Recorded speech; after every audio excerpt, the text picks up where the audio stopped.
Hey guys, and welcome to another episode of Federico Talks Watches, where we're in our office, and John's getting an awfully nice suntan in the frickin' sun over there. It feels great. How you doing, man? Good, how are you? Thanks for having me. Chilling, man.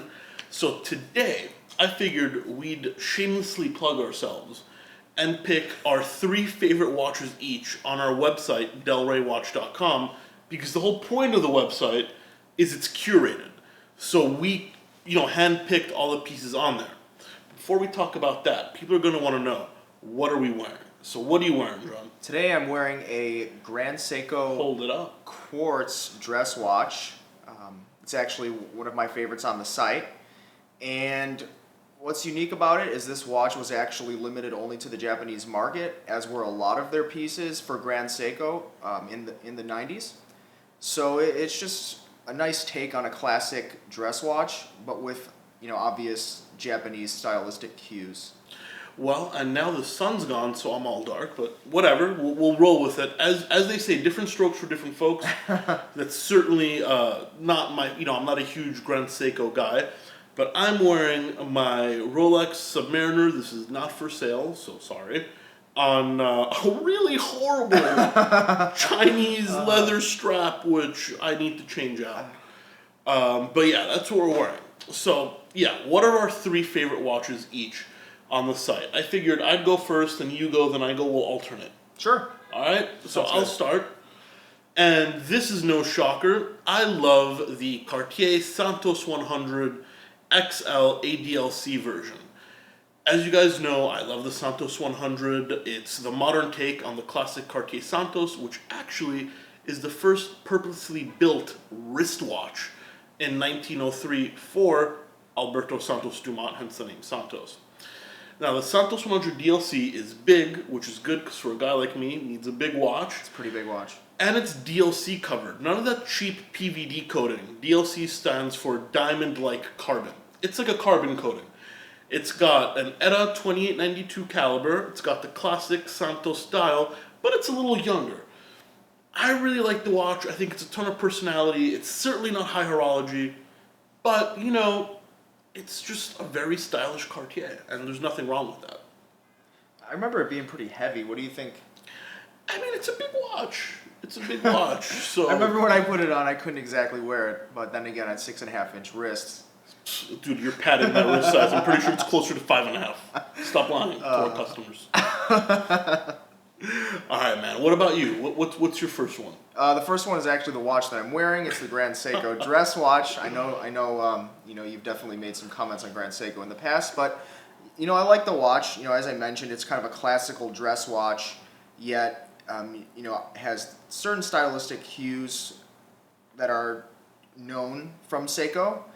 Certain rounded edges and the high polish. Right. The high polish and yeah, it is a quartz Grand Seiko, but it's a Grand Seiko. It's unique and it's like well under $1,000. It's a great value. If anything, it's a great value. Yeah, where else are you going to get a Grand Seiko for under $1,000? I mean, I guess there are not really many options, are there? This may be the only one. Well, maybe if you like. Maybe there might be some when you get into vintage, some of the vintage hand wind Grand Seikos, you can get that under $1,000 depending where, but usually they go for a premium. Yeah, I figured. Well, that's a cool watch, and actually the second watch I'm going to pick is a watch which is probably more appropriate for your wrist, but everybody knows my gaudy tastes, and it is the Rolex Datejust 16013 two-tone on a Jubilee. With a champagne dial. I like to call it the Patrick Bateman from American Psycho, even though technically he had the textured, kind of like linear dial, and this is not, this is just the champagne.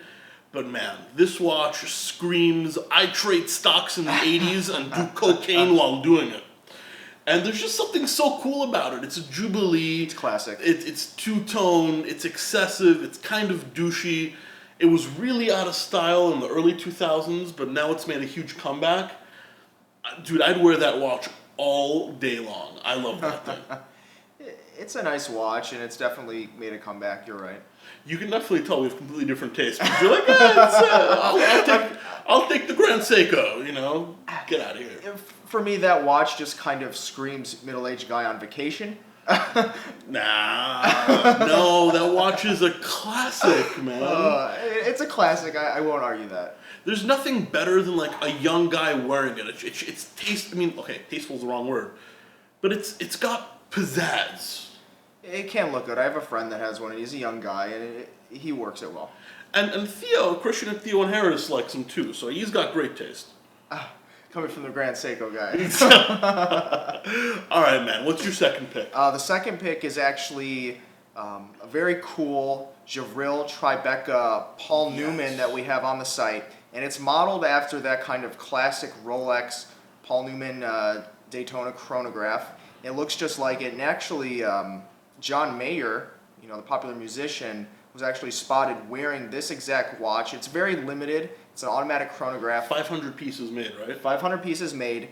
And what I actually like about this one is in pristine condition. And most of them that you see out on the market, if at all, are kind of beat up because people like to wear it, because where else can you wear a Newman that's still a Swiss watch, it's not a replica, and get it for under a few grand. That's arguable. I'm not a big homage guy, as you guys know, but this is a watch which has a cool piece in history, right? Because it was like the most blatant rip-off homage at the time.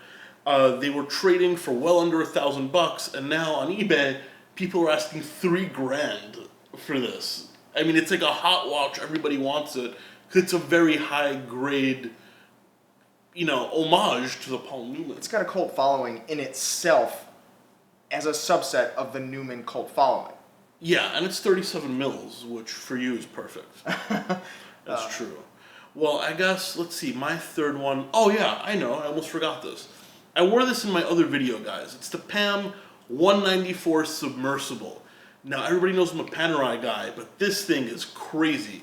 It's 47 millimeters. That's a big watch. It's a very big watch. It's water resistant to 2,500 meters, so it's super thick. It's all out of titanium, which, by the way, for a titanium watch, this thing weighs a ton. It's a heavy watch. And it's titanium, too. But the best part is, it's got a tritium dial. So all the markers are like this creamy yellow vintage thing. It's like a purpose-built watch. I don't think anything could kill this watch, and it's aging wonderfully. So for you Panerai guys, go check it out. It's definitely super unique, and man, if I could afford it, if I could afford to keep it, I'd add it to my personal collection. I've actually secretly been kind of wearing it at home. It fits you. It fits you well. Yeah, shh. No one should know. I've been wearing the watch. Oh, that's good. What about you, man? I know what this one is, probably. I'm pretty sure. Well, Fed probably knows that I'm not new to Ulysse Nardin. I've had a few Ulysse Nardin over the years. I'm a big fan.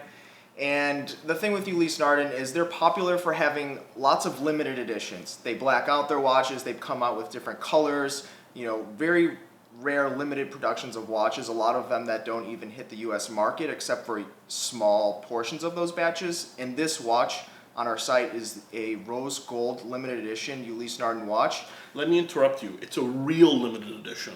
Not 2,000 pieces, not 5,000 pieces. What is it, 350? It's 350 pieces. It's 40 millimeters, I believe. It's rose gold. And it's such a nice piece. And I've seen so many Ulysse Nardins over the years, but I haven't seen this piece. It doesn't look like a typical UN. It's a dress watch. It's rose gold, and usually with the UNs, you're looking at their sports lines. They're Maxi Marine divers, their executive lines, but this is a proper dress watch with a salmon dial. Right. That's so cool. And it's just beautiful. I just really like it, and the fact that it's so limited, and you can't find them in the U.S. market. You just can't. There's not. I think there's two. Us and some other guy who's $2,000 more than us. And Russia. Oh yeah, and a dude in Russia. Well, Ulysse Nardin, it kind of makes sense. Well, guys, those are our 3 favorite watches on the site right now. We're gonna make this video every month or so, just so you guys can kind of take our. Get our take on what's on there. And we're actually working on writing a unique description for every watch. That's going to take a little time though. So we're going to explain who picked the watch for the website and why we like it. But on that note, guys, thank you so much for watching another episode of Federico Talks Watches. Don't forget to go to delraywatch.com, link in the description, and don't you dare leave this video without liking and subscribing. As I said, thank you so much, and we'll catch you in the next one. Take care.